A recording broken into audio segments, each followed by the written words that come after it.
흔히 나라와 민족과 열방을 위해 꼭 기도해야 하느냐고 묻는 분들이 계십니다. 저는 이렇게 답을 해봅니다. 예, 기도해야 합니다.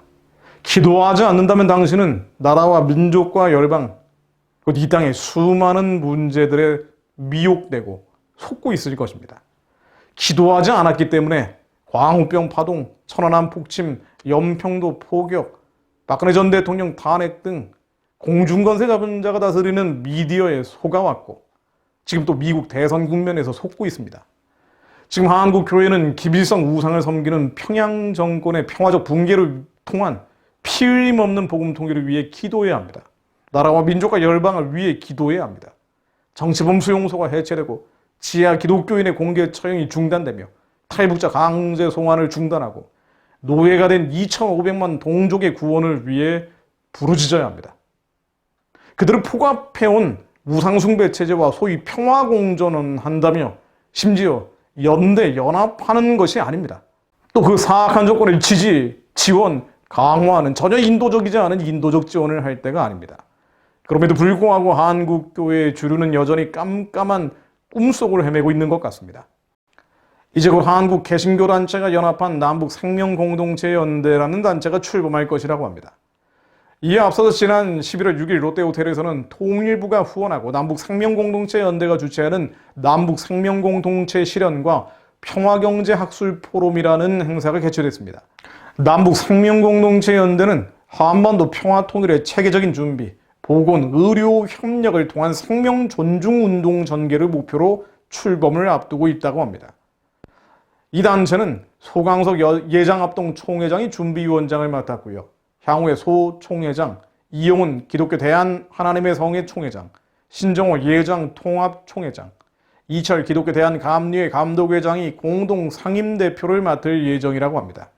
언론에 보도된 내용에 따르면 이 단체는 한반도 평화통일 이름 아래 소위 평화체제와 인도적 지원 등을 앞장설 것으로 보입니다. 소강석 총회장은 개회사에서 죽음의 체제에서 탈분단의 평화체제, 바로 삶의 체제로 이행해야 한다고 밝혔죠. 또 한국교회는 대한민국의 정체성과 국가안보를 지키는 데는 보수적이어야 하지만 민족의 평화와 나눔, 그리고 통일 문제에 있어서는 열린 사고를 가져야 한다고 했습니다.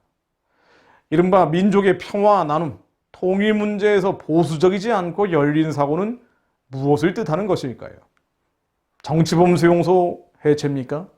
지하 기독교인 공개 처형 중단입니까? 탈북민 강제 송환 중단인가요? 임산부들을 강제로 낙태하고 살해하는 저 끔찍한 만행들 2,500만 노예화된 동족들의 해방과 구원입니까? 듣는 분들의 상상에 맡겨봅니다. 이어지는 학술 포럼의 주제 역시 남북 생명공동체의 실현 방법, 탈분단의 평화체제, 생명공동체 체제, 보건 의료 협력 사업 추진 방향 등으로 김정은 정권과 교류, 협력, 지원을 통한 소위 평화체제 실현을 목표로 하고 있는 것으로 보입니다. 소위 남북 생명공동체라는 개념은 실은 문재인 정권이 계속 주장해온 것이죠. 문 대통령은 올해 신년사에서 남북 생명공동체라는 말을 끄집어낸 뒤에 여러 차례 강조해 왔습니다. 지난달 28일 국회 연설에서도 남북이 감염병과 재난재해를 함께 극복해야 한다면서 생명안전공동체 개념을 재차 제안한 바가 있습니다. 잘 알려진 것처럼 문 대통령은 소위 낮은 단계 연방제 통일을 거듭 주장해 왔으니 이 남북 생명공동체의 성격 또한 대충은 짐작이 될 법합니다. 문제는 북한 동족 해방과 구원에 앞장서야 될 한국교회가 기빌성 우상을 섬기는 북한 체제와의 공존을 넘어 연합하고 연대하는 방향으로 선회하고 있는 모습입니다. 어떤 면에서는 이 백성은 심판받아 마땅한지도 모릅니다. 미국의 동성애 태풍이 한국에 불어닥쳐서 유럽교회의 전철을 따라가 해체와 소멸의 길을 걷다 한반도 전쟁을 겪어야 할지도 모릅니다.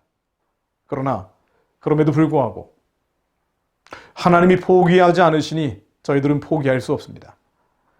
남은 자들이 먼저 회개하고 거룩하고 성결하고 정결해져서 자기가 부인되고 주님 주신 십자가를 온전히 지는 주님의 제자가 될 수 있도록 기도합니다. 또한 우리가 주님의 제자가 돼서 모든 민족을 제자로 삼기 위해 그렇게 길을 열어달라고 기도할 뿐입니다. 누가복음 9장 23절로 또 무리에게 이르시되 아무든지 나를 따라오려거든 자기를 부인하고 날마다 제 십자가를 지고 나를 따를 것이니라.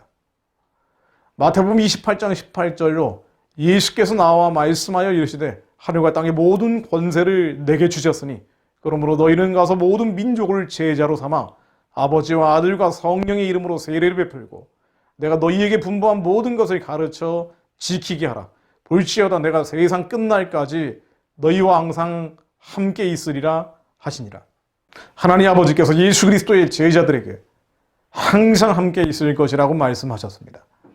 예수 그리스도의 제자가 저희가 되게 하시고 자기를 부인하며 주님의 십자가를 지고 이 사명을 감당할 수 있도록 북한을 열고 땅끝까지 복음 전하기 위한 주님의 거룩하고 성결하고 신실한 사명 감당할 수 있도록 그렇게 모든 민족을 제자로 삼기 위한 길을 열어달라고 주님께 계속 기도합니다.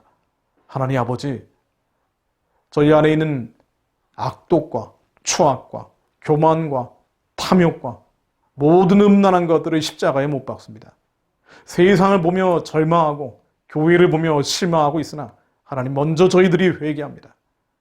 우리 안에 모든 하나님 싫어하시는 것들, 가증한 것들이 예수 그리스도의 불로 태워지게 하시고 더욱더 저희를 깨끗게 하시어 예수의 피가 저희의 혈류를 흐르게 하사 자기가 부인되게 하시고 주님 주신 십자가 온전히 감당할 수 있도록 하나님 저희를 예수 안에 새로운 피조물로 다시 또 거듭나게 하옵소서.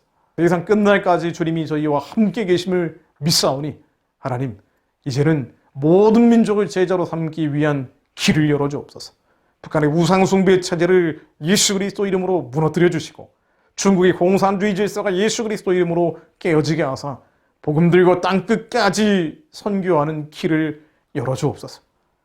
예수의 제자들이 흰옷 입은 예수의 군대가 이 땅 위에 일어나게 하옵소서. 세상 보고 절망하며 교회 보고 실망하지 않게 하시고 오직 주님의 말씀만 믿으며 전진하게 하옵소서. 예수 그리스도 이름으로 기도했습니다. 아멘.